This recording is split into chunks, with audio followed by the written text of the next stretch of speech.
할렐루야. 아멘. 오늘 말씀의 제목은 양보는 손해가 아니다입니다. 삼성그룹과 CJ그룹은 서로 친척지간입니다. 그런데도 서로 간에 다툼이 끊이지 않고 있습니다. 최근에도 법정 싸움을 하면서 시끌시끌했었죠. 우리 같은 서민들이야 그런 부자들이 왜 싸울까 이해가 잘 되지 않지만 그렇게 많이 가진 사람들이 싸우는 이유도 알고 보면 역시나 물질 때문입니다. 지금 가진 것이 많지만 더 많이 가지려고 법정 소송도 불사하는 것입니다. 사람의 욕심은 끝이 없습니다. 가지면 더 갖고 싶어집니다. 우리야 1억을 만지기도 힘들지만 1억을 가진 사람은 10억을 갖기를 원합니다. 10억을 가진 사람은 100억을 갖기를 원합니다. 땅 투기하는 사람들 중에 가난한 사람 보셨습니까? 다 있는 사람들이야. 우리 같은 사람들이야 뭐가 있어야 투기를 하지 않습니까? 10억 가진 사람이 100억 가지려고 투기야. 100억 가진 사람이 1000억 가지려고 투기를 하는 겁니다.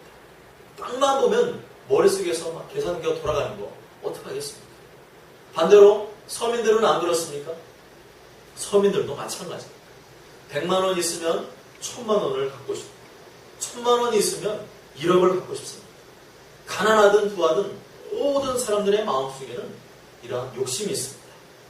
이렇게 욕심이란 인간의 마음속에 잠재되어 있는 본능입니다. 더 갖고 싶고 더 많이 벌고 싶은 것, 이것은 어쩔 수 없는 인간의 본능입니다. 성공하고 싶고 출세하고 싶은 것도 누구에게나 다 있는 본능입니다. 이런 본능 자체가 악한 것은 아닙니다. 하나님께서 이런 본능 자체를 없애지 않으시고 오히려 이런 본능을 마음속에 심어주셨습니다. 창세기 1장 28절에 보면 생육하고 번성하여 땅에 충만하라, 땅을 정복하라, 모든 생물을 다스리라 말씀하셨습니다. 하나님께서는 인간이 끊임없이 발전하고 성장하기를 원하십니다. 더욱 생육하고 번성하기를 원하십니다. 그런데 문제는 마음의 동기입니다. 대부분의 사람들의 마음속에는 하나님께 영광을 돌리기 위한 거룩한 욕심보다는 단지 내가 생육하고 내가 번성하고 내가 정복하고 내가 다스리는 것에만 관심이 있습니다. 세상의 영광을 자신이 다 소유하고 싶은 그릇된 욕망을 가지고 있습니다. 이것이 문제예요. 정말 우리 주변에 하나님의 영광을 위해 거룩한 욕심을 내는 사람이 몇 명이나 있습니다. 소유가 많아지면 더 그 소유에 걸맞게 더 사치하려고 하지, 남에게 베풀거나 하나님 나라를 위해서 선한 사업에 힘쓰는 사람이 얼마나 있습니까? 내가 하나님의 자녀로서 10원 한 장이라도 악착같이 손해보지 않으려는 마음이 있었다면 회개해야 됩니다. 남에게 베푸는데 인생을 쓰다면 회개해야 됩니다. 더 많이 벌기 위해 다른 사람을 속이고 상처 준 일이 있다면 회개해야 됩니다. 하나님의 영광을 위해 사는 사람은 절대로 그렇게 살 수가 없기 때문입니다. 그런 면에서 하나님의 영광을 위해 사는 사람은 오늘 본문에 나오는 아브라함을 모델로 삼을 필요가 있습니다. 첫째로 하나님께서는 은혜를 베푸셨고 아브라함은 예배를 드렸습니다. 따라해 보실까요? 하나님께서는 은혜를 베푸셨고 아브라함은 예배를 드렸습니다. 1절과 2절에 보면 아브라함이 애굽에서 그와 그의 아내와 모든 소유와 롯과 함께 네겝으로 올라가니 아브라함에게 가축과 은과 금이 풍부하였더라 말씀합니다. 아브라함은 고향 땅에 있을 때보다 타국 땅에서 더 부유한 자가 되었습니다. 본인이 악착같이 벌려고 해서 번 것이 아니라 하나님께서 물질을 붙여주셔서 부유한 자가 되었습니다. 심지어는 지난 시간에 살펴본 대로 애굽왕 바로 앞에서 거짓말이 탄로나서 창피를 당했지만 하나님의 영광을 가리웠지만 하나님께서는 애굽왕 바로의 마음을 주장하셔서 모든 소유, 더 많은 것을 그에게 허락해 주셨습니다. 아브라함은 단지 배가 고파서 먹을 것이 없어서 애굽에 내려갔는데 도리어 생각지도 않은 더 많은 것을 얻게 되었습니다. 아브라함이 원한 것은 단지 밀가루 포대였는데 하나님께서는 상상 이상의 큰 복을 허락해 주셨습니다. 지금 어렵다고 힘들다고 낙심하지 마십시오. 우리의 미래는 아무도 알 수가 없습니다. 아브라함처럼 나는 단지 작은 것을 원했는데 하나님께서는 아주 큰 것을 주실지 누가 알 수 있습니까?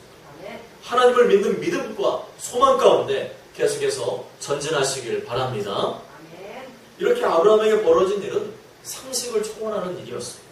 아브라함이 애굽 왕 바로를 위해서 한 일은 아무것도 없었습니다. 도리어 바로 왕에게 패만 끼쳤습니다. 자신의 아내를 누이라고 속여서 하나님께로부터 큰 재앙을 만나게 되었습니다. 상대방을 짜증나게 하고 화가 나게 만들었습니다. 그럼에도 불구하고 아브라함은 더 많은 것을 얻게 되었습니다. 이해가 안 되는 일입니다. 아브라함에게 나쁜 짓을 했으면 나쁜 일이 벌어져야 마땅한데 하나님께서 축복을 베푸시니까 도리어 좋은 일이 일어났습니다. 이것을 어떻게 설명할 수 있습니까? 전적인 하나님의 은혜였습니다. 이 말 외에는 달리 표현할 방법이 없습니다. 아브라함이 그렇게 노력한 것이 아니라 그럴 만한 행위를 했기 때문이 아니었습니다. 정말로 전적인 하나님의 은혜와 축복과 선물이었습니다. 하나님은 지금 우리에게도 바로 이것을 말씀하고 계십니다. 내가 예수를 믿어서 모든 죄를 용서받고 구원받게 된 것도, 내가 가진 모든 물질이나 소유도 다 하나님의 전적인 은혜라는 것을 인정하라는 것입니다. 내가 어떻게 벌었는데, 내가 얼마나 힘들게 노력했는데 라는 생각을 내 속에서 제거하라는 것입니다. 만일 내가 했는데, 내가 이루었는데 라는 생각을 붙들면 사람이 교만하게 됩니다. 은혜가 식어집니다. 하나님께 영광을 돌리지 않게 됩니다.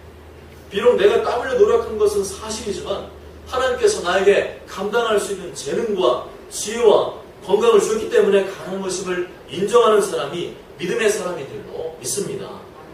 그럴 때 하나님께서 그 사람을 기뻐하시고 큰 복을 주는 줄 믿습니다. 한편 우리가 봐도 이상한 일인데 아브라함 본인은 오죽했겠습니까? 정말 얼떨떨했을 겁니다. 자기가 한 일은 호되게 혼날 만한 일인데 하나님께서 도리어 큰 복을 주셨으니 얼마나 죄송하고 송구스러운 마음이 있었겠습니까?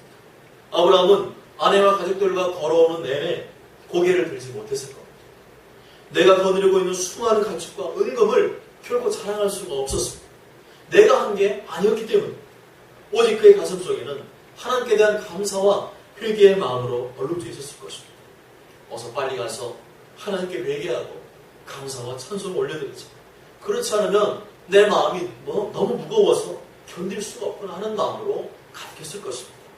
3절과 4절에 보면 그가 네게브에서 떠나 길을 떠나 베델에 이르며 베델과 아이 사이 곧 전에 장막 쳤던 곳에 이르니 그가 처음으로 제단을 쌓은 곳이라.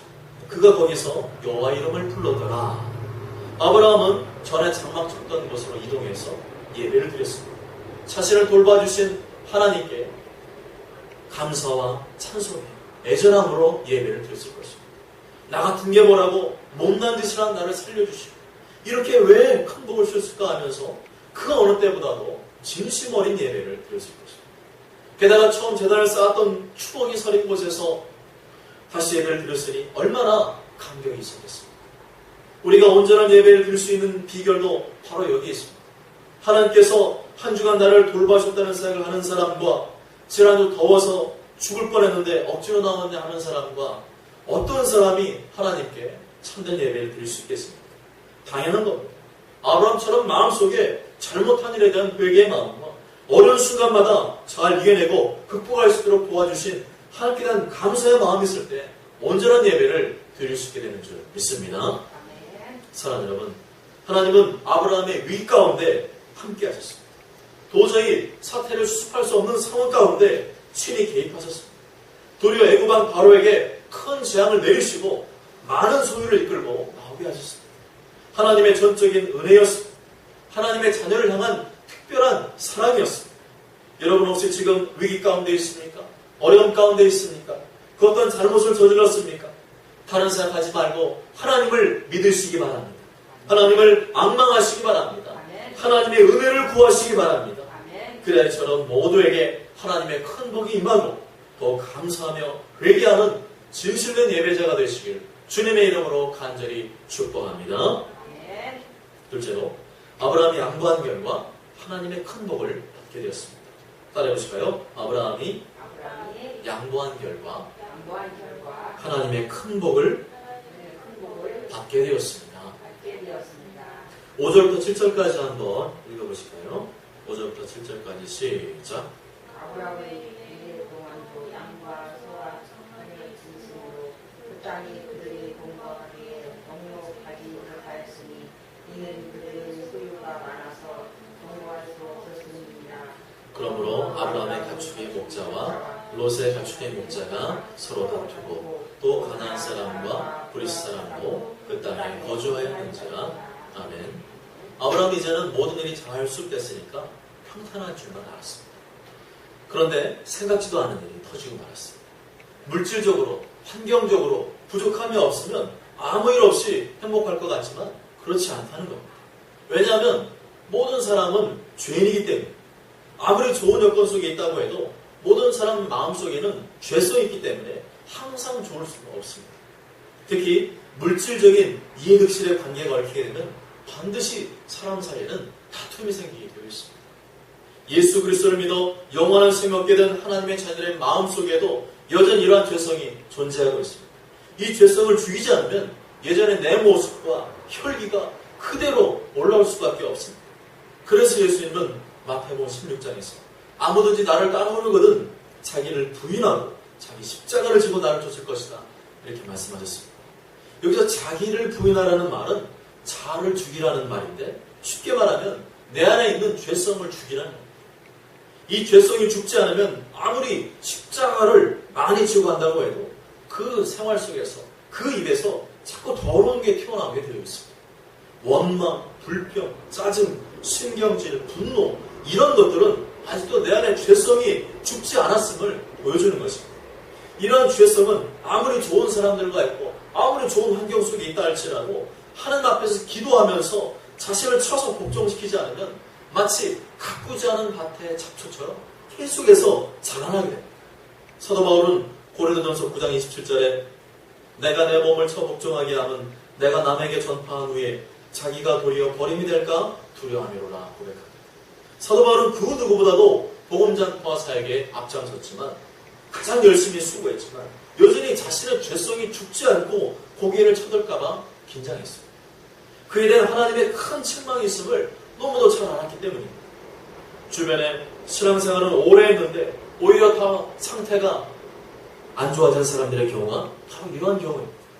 내면의 관리, 죄성의 관리를 게을리했기 때문입니다. 날마다 말씀과 기도로 내 안의 죄성을 쳐서 복종시키시기를 바랍니다. 이렇게 아브라함이 롯과 함께 동거하는 동안 부유하고 좋은 환경 속에 있었지만 인간의 본능적인 욕심이 이런 죄성에 총대지지 않으니까 인간관계가 틀어지고 파괴되기 시작했습니다. 물론 아브라함과 롯이 직접적으로 재산 문제로 다툰 것은 아니었습니다. 가축을 기르는 아브라함의 목자와 롯의 목자들 사이에 다툼이 일어났습니다. 정확히 어떠한 일을 다투었는지는 기록되어 있지 않지만 가축에게 풀을 먹이는 일 때문에 다투었을 것입니다. 가축의 수가 많게 되면 필연적으로 풀의 양도 많아져야 되는데 제한된 공간 안에서 짐승은 많으니까 먹는 일 때문에 문제가 생겼습니다. 그로 인해서 서로 가축을 먹이기 위해서 경쟁하게 되었고 필연적으로 서로 다툼이 생겨나게 된 것입니다. 물론 하나님의 자녀들끼리 다투고 싸우는 일이 없을 수는 없지만 그러한 일로 인해서 믿지 않는 자들에게 구경거리가 될 수 있음을 주의해야 합니다. 7절 하반절에 보면 가나안 사람과 브리스 사람도 그 땅에 거주하였다고 말씀합니다. 성경에서는 하나님의 자녀가 세상 법정에 나가 다투는 일을 매우 수치스러운 일로 말씀하고 있습니다. 고린도전서 6장 1절에 너희 중에 누가 다른 이와 더불어 다툼이 있는데 구태여 불의한 자들의 앞에서 고발하고 성도 앞에서 하지 아니하느냐라고 말씀합니다. 성도 간에 다툼이 없도록 노력을 해야 되지만 만일 다툼과 분쟁이 일어났다면 조용히 교회 안에서 해결하라는 겁니다. 자꾸 시끄럽게 밖으로 끄집어내지 말라는 겁니다. 교회 안에서 믿는 자들끼리 서로 잘 중재해서 문제를 해결하려고 해야 되지 세상 법정에 나가서 믿지 않는 자들 앞에서 시시비를 가르는 일은 매우 수치스러운 일이요 하나님의 영광을 가리는 일이라는 겁니다.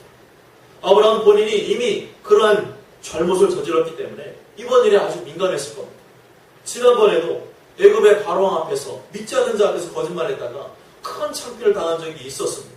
그렇기 때문에 또다시 세상 사람들 앞에서 부끄러운 모습을 보여주고 싶지 않았을 겁니다. 이 아브라함이 즉시 중재자로 나서게 됩니다. 8절에 보면 아브라함이 롯에게 이르되 우리는 한 친족이라 너나 나나 내 목자나 내 목자나 서로 다투게 하지 말자라고 말씀합니다. 그런데 다툼을 중재하기 위해서는 반드시 서로가 조금씩 손해를 보지 않으면 안 됩니다. 만일 한쪽은 손해를 보는데 손해를 감수하려고 하는데 다른 한쪽이 절대로 손해보지 않으려고 하면 일은 해결되기 어렵습니다. 아브라함은 이 일을 해결하기 위해서 결단했습니다. 무조건적으로 양보하기로 했습니다. 9절 말씀에 네 앞에 온 땅이 있지 아니하냐 나를 떠나가라. 네가 좌하면 나는 내가 우하고 네가 우하면 나는 좌하리라. 네가 오른쪽을 택하면 나는 왼쪽을 택하고 네가 왼쪽을 택하면 나는 오른쪽을 택하겠다. 아브라함 목자와 롯의 목자가 다툰 이유는 서로 물러서지 않으려고 했기 때문입니다. 악착같이 양보하지 않으려고 했기 때문입니다. 그런데 아브라함과 롯 사이에서는 모든 다툼이 해결되었습니다. 왜 그렇죠?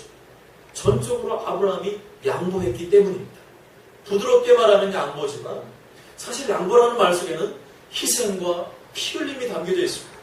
나의 권리와 이득을 포기하는 아픔과 고통이 담겨져 있습니다.